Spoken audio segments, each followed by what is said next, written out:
এই দেখো লাগেজ আমাদের দুটো আর নিচে সব ওরা বলছিল ওপরেই নেবে, কিন্তু টোটোতে আমাদের একটু চাপ না। চলো ভিডিওটা কন্টিনিউ শুরু করে দিলাম। এখানটা মনে পড়ছে, আমি হরিদ্বার এসেছি দুবার ছোটবেলায়, কিন্তু মনে পড়ছে না এখানটা অনেক মনে পড়ছে।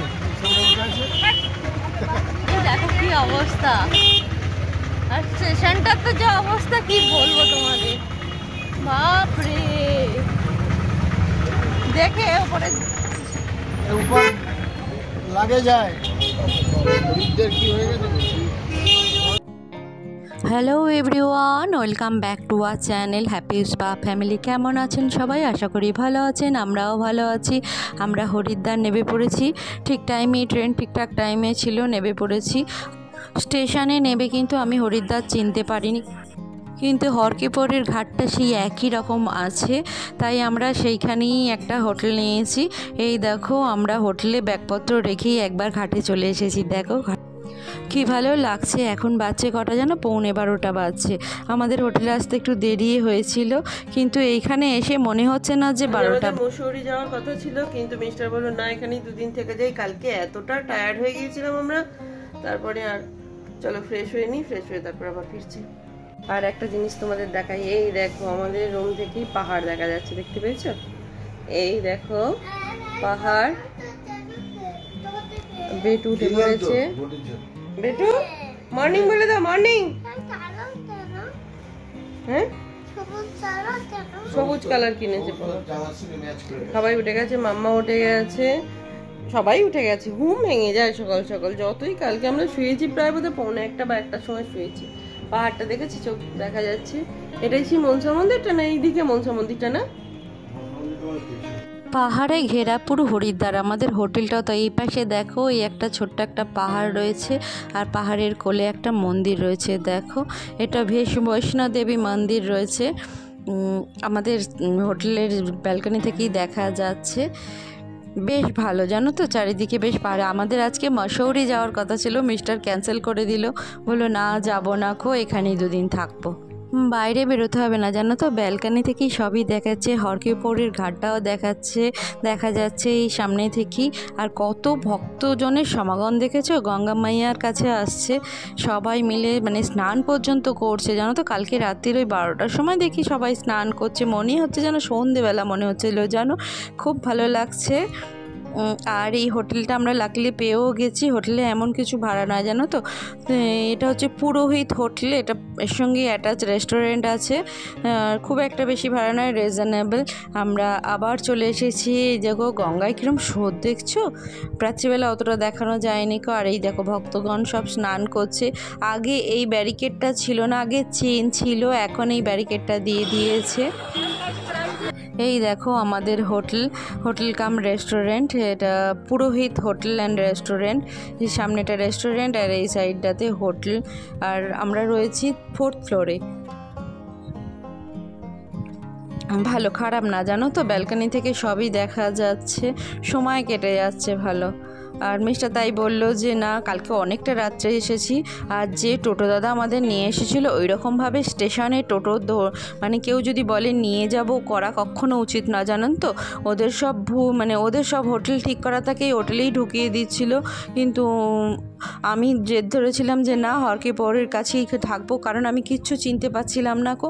মিস্টার একটু রাগই করলো, আর টোটো দাদাটাও খুব রাগ করে আমাদের এতটা দূরে নামিয়ে দিয়েছিল। সেই লাগেজ নিয়ে বেটুকে কোলে নিয়েই এতটা হরকিপোরে ঘাটে আসতে আসতে প্রায় 1 ঘন্টা সময় লেগে গেছিলো হাঁটতে হাঁটতে, জানো তো এত ভিড় ছিল, ভীষণ রেগে গেছে। ওই ধরনের সবাই যখন স্টেশনে ডাকে ওই ধরনের টোটো বা অটো বা গাড়ির ক্যাব কিছু বুক করা উচিত না, কারণ স্টেশন থেকে বাইরে বেরিয়ে সব রকমের ফেসিলিটি অ্যাভেলেবিলিটি আছে, সব আছে, তুমি নিজের মতো করে আসতে পারো। কিন্তু মিস্টার এত পাজেলড হয়ে গিয়েছিল, সেই জন্য এই ডিসিশানটা নিয়েছিল, কিন্তু ভুল ডিসিশান নিয়েছিল। সে যাই হোক, ভুল হতে হতেই মানুষ শেখে। মিস্টার বলেছে আর কখনো স্টেশনে এরকমভাবে ধরলে উঠবো না কো, স্টেশনের বাইরে বেরিয়ে আগে দেখবো তারপরে উঠবো, নাহলে আমাদের খুব কষ্ট হয়েছে, জানো তো। এরকম কষ্ট কিন্তু হয় না কো, এতটা আর এত ভিড় কিচ্ছু ছিল না। আর একই ধরনের সব ঘাট তো, রামঘাটে আমাদের নামিয়ে দিয়েছিল, সেখান থেকে হরকিপিউরি গলি দিয়ে আস্তে আস্তে হরকিপুরের ঘাটে আস্তে আস্তে অনেকটা সময় লেগে গিয়েছিল। সে যাই হোক, হোটেলটা আমরা ভালো পেয়েছি, সস্তাতে ভালো পেয়েছি। এই দেখো আমাদের হোটেলটা, এই ঘাটের কাছ থেকে আমরা দেখিয়ে দিলাম। আর প্রচুর হরিয়ানার মানুষ, রাজস্থানের মানুষ সব এসেছে জানো তো। সেই মাথায় করে ব্যাগগুলো নিয়েছে, ব্যালেন্সে যাচ্ছে, সেইগুলোই দেখছিলাম আমি দাঁড়িয়ে দাঁড়িয়ে। আর এখানে প্রচুর স্ট্রবেরি পাওয়া যাচ্ছে। আমাদের ওদিককার স্ট্রবেরিগুলো বড্ড টক, সেই জন্য দুটো স্ট্রবেরি কিনেও নিলাম বেটুর জন্য। বেটু খাবে, বেটু স্ট্রবেরি খেতে খুব ভালোবাসে। চলে এই সামনের এই হরকিপুরি ঘাটের এলাকাটায় না খাবার দাবার খুব একটা ভালো নয়। মিষ্টির দাম দুটো পান্তুয়ার দাম নিল 50 টাকা। কালকে বেটু ট্রেনে সেরকম কিছু খাইনি, ভেবেছিলাম রুটি দিয়ে এক মিষ্টি খাওয়াবো, কিন্তু 50 টাকা দাম, কিন্তু খেতে খুব একটা ভালো নয়। আমি ভেবেছিলাম ভালো হবে, কিন্তু খুব একটা ভালো নয়। খাবার দাবারও খুব একটা ভালো না। আমাদের কালকে রাত্রে খেতে হয়নি গো, কিন্তু সকালবেলা যখন খাবার নিয়ে এলো মিস্টার খেতে পারেনি। মাম্মা আর মিস্টার বেরিয়ে খাবার নিয়ে এসেছিলো, খাবার খুব একটা ভালো নয়। তাই কি করি, আমরা ওতে এখন খুঁজছি দাদা বৌদির হোটেলটা। হরিদ্বারে এসে দাদা বৌদির হোটেলে খাবো না তা কখনো হয় বলো? আর আমি খেয়েওছি, মনে আছে, সেই জন্যই মিস্টারকে বলছি চলো দাদা বৌদির হোটেলগুলো খুঁজি। এই যে আমরা এখন রিক্সায় উঠে গেছি, হরিদ্বারে রিক্সাটা উঠেছি আমরা। দাদা রিক্সা চালাচ্ছে। আমরা যাচ্ছি এখন রামঘাটে দাদা বৌদির হোটেলে। দাদা বৌদির হোটেলটা দেখতে যাচ্ছি, মানে এখানে খাবার না একদম খেতে পাচ্ছি না আমরা। মানে সকালবেলা ব্রেকফাস্ট এত টক খাবার, কিন্তু এখানে এত টক তো হয় না বলো, কেন টক জানি না। মিস্টাররা ছোলে বাটারা খেতে গিয়েছিল, খেতে পারেনি তো, আমার জন্য ধোসা এনেছিল, সেটাও খাওয়া যায়নি তো। চলো দেখি, খাবার খাওয়া যাচ্ছে না কিন্তু একদম। চলো দাদা বৌদির হোটেল একবার দেখে আমরা আসছি একটু পরে। এইখানে আমরা খেয়েছিলাম, এইখান দিয়ে বলো ঘাটটা কাছে, হ্যাঁ আগে না, এই গলি দিয়ে চলে আসা যাবে না? হরকিপুরি ঘাটে আমরা কতটা লাগবে?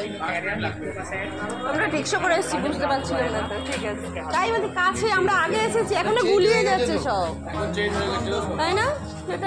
আমরা রিক্সাটাকে বুক করেই নিয়েছিলাম, যেতে 100 টাকা, আর যেখান থেকে আমাদের তুলেছে সেখানেই আমাদের নামিয়ে দেবে, সেখানে 100 টাকা। তাই আমরা ওকে দাঁড় করিয়ে একটা হোটেলটাকে দেখে নিলাম, কোথায় দাদা বৌদির হোটেল। এটা পুরানা দাদা বৌদির হোটেল। আর একটা দাদা বৌদির হোটেল আছে, এসি দাদা বৌদির হোটেল, ওটা আর একদিন যাব। চলো আমরা যাই হোটেলে যাব না কো, এখন একটা ট্রাভেল থেকে আমরা লোকাল ট্যুরটা করে নেব আজকে, সেই জন্যই যাচ্ছি, কারণ কালকে আমরা যাব মসৌরি। আজকে সারাদিনটা আছি, আজকে একটু গঙ্গা আরতিও দেখবো সন্ধেবেলায়, ইচ্ছা আছে। চলো, একটা ট্রাভেলার সামনেই আছে আমাদের হোটেলের সামনে, সেখান থেকেই একটা গাড়ি বুক করি, দেখি লোকাল ভিজিট কতটা করায়। ওই দেখো, দেখতে পাচ্ছ আমাদের হোটেলটা, হোটেল পুরোহিত, সোজা একেবারে হোটেল পুরোহিত। আর এই হোটেলে না লিফট আছে জানো তো, একটা সুবিধে আছে, লিফট আছে বলে, নাহলে আমাদের রুমটা সেই 4 তলাতে। এই দেখো, একটু রুম টুরটাও দিয়ে নিই চলো। এই দেখো রুম নাম্বার 404, চলো এন্ট্রি করা যাক। সামনেই হচ্ছে বাথরুম, আর সোজা হচ্ছে বেড। এইটা একটা ডবল বেড, আর একটা নিচে একটা গাদ্দা দিয়ে দিয়েছিল জানো তো। গাদ্দাটা খারাপ না, গাদ্দাটাও বেশ স্প্রিং ম্যাট্রেস গাদ্দা। আর সামনেই সব রয়েছে, টেবিল রয়েছে, সাইড টেবিল রয়েছে, একটা ওয়ার্ডরোব রয়েছে, একটা ড্রেসার রয়েছে, ড্রেসিং টেবিল রয়েছে, আর এসি রয়েছে। ব্যালকানি আছে, একটা ছোট্ট ব্যালকানি আছে। ব্যালকানির ভিউটা তো অসম্ভব সুন্দর যাকে বলে। আর মিস্টার ভয় পাচ্ছে ব্যালকানিটা, দেখেছো? আমি আর বেটুর জন্য স্ট্রবেরি এনেছি। এই দেখো, এখান থেকেই হরকিপুরের ঘাটটা দেখা যাচ্ছে। যার যেতে ভালো না লাগবে সে এখান থেকেই দেখতে পারবে।